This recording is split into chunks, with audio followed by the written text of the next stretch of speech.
Hello friends, welcome to my YouTube channel.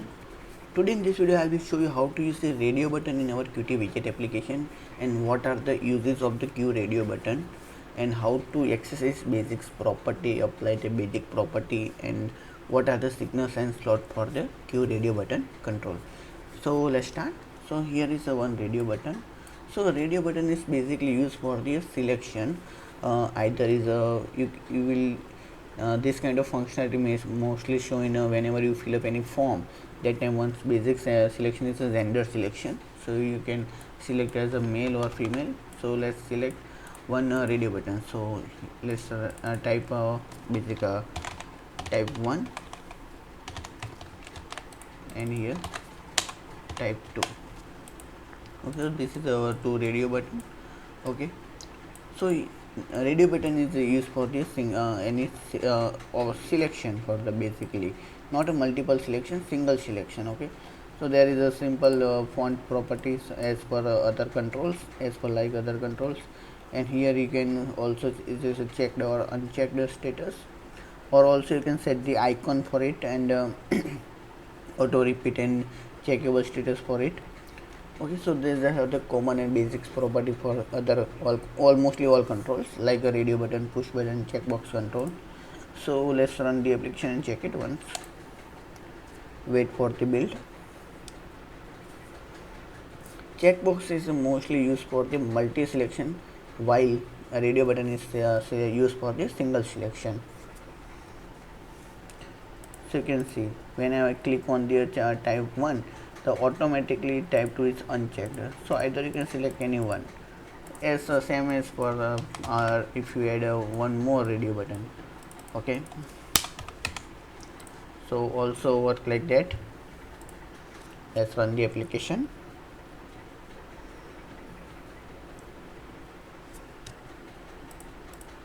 So you can see either any one radio button is selectable. So you can make a group for it. You just have to put all those radio button in a specific group, or also you can put in a vertical layout or horizontal layout also. So these are the base how radio button works, and let's see what are these basics property. So let's create a simple events. Okay, or either let's put add a one button control. So we will get all those property. Go to slot, on click event we will print this status of currently is checked or not. So include the Qt core module,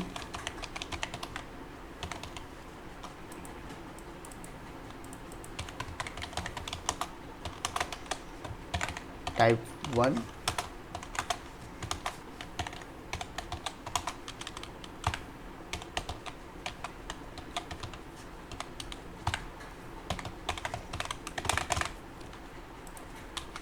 type 2 and type 3.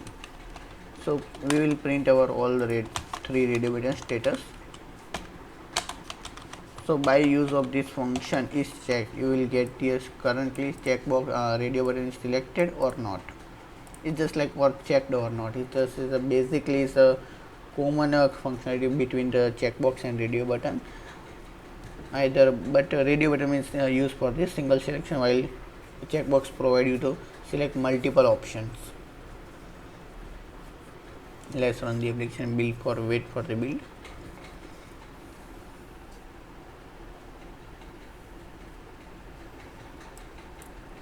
So currently all three are not selectable, is false. Let's select on type 2. You can see the currently type 2 is selected. So by use of this is check property, you will get the specific current state of your check radio button.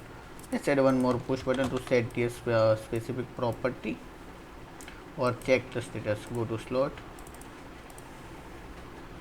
So we will apply the set check our set check as a true.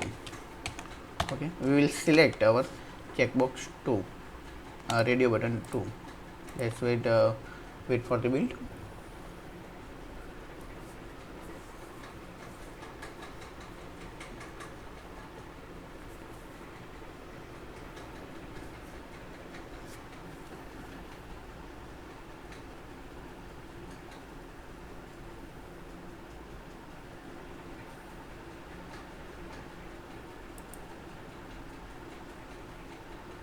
So you can see now type 2 is selected. Now let's select on type 3.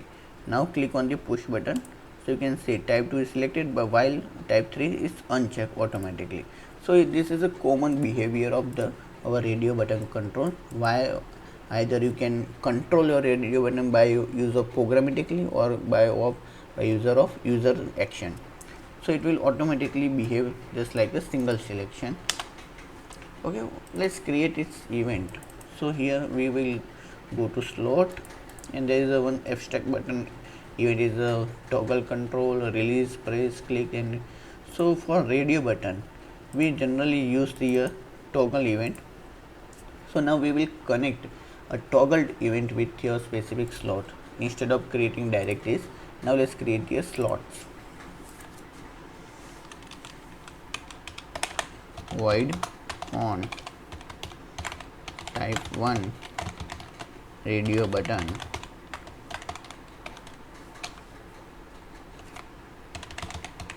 toggle is the one argument is the boolean argument is checked. Okay, so same slot for the array type 2 and type 3. Now we will connect this slot with specific radio button. Okay,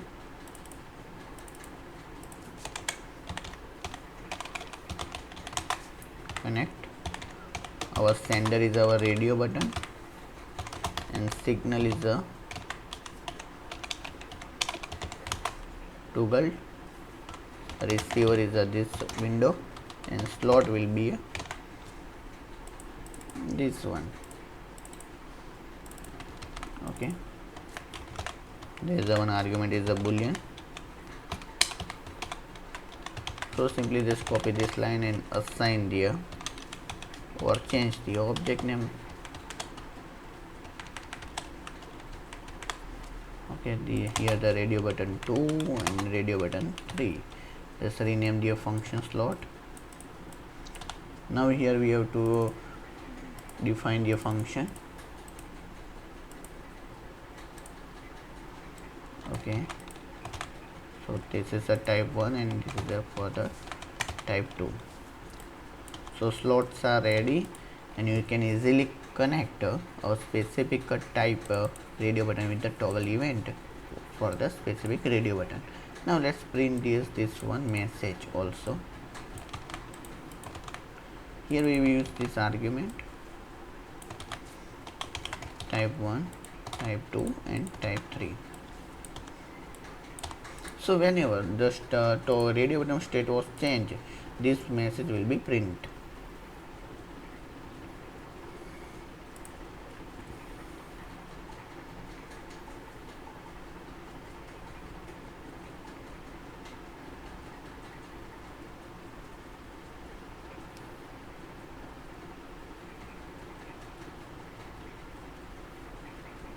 Wait for the build. Now let's select. So you can see currently I will select type 1. Now I will click on the type 2. So you can see type 1 is automatically print a false and type 2 is selected as a true. Now click on type 3. You will get a message like a type 2 as a false and type 3 as a true. You can see. So this how we automatically event was called whenever state of a radio button is changed. Radio button state is changed.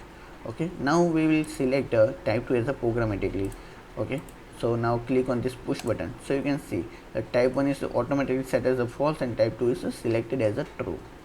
So this is how you can see you can connect your radio button with a specific slot and how radio button principle was working. Also you can see simply connect your specific slot by just click on select your radio button, go to slot and click on toggled. So you can see event is automatically created.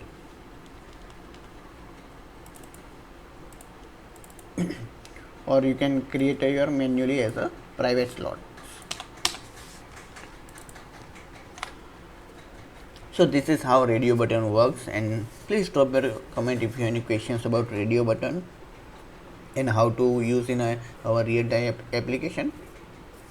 And please share this video with your friends and subscribe to my YouTube channel and press the bell icon to get a notification of new video. And thanks for watching my video. Thank you.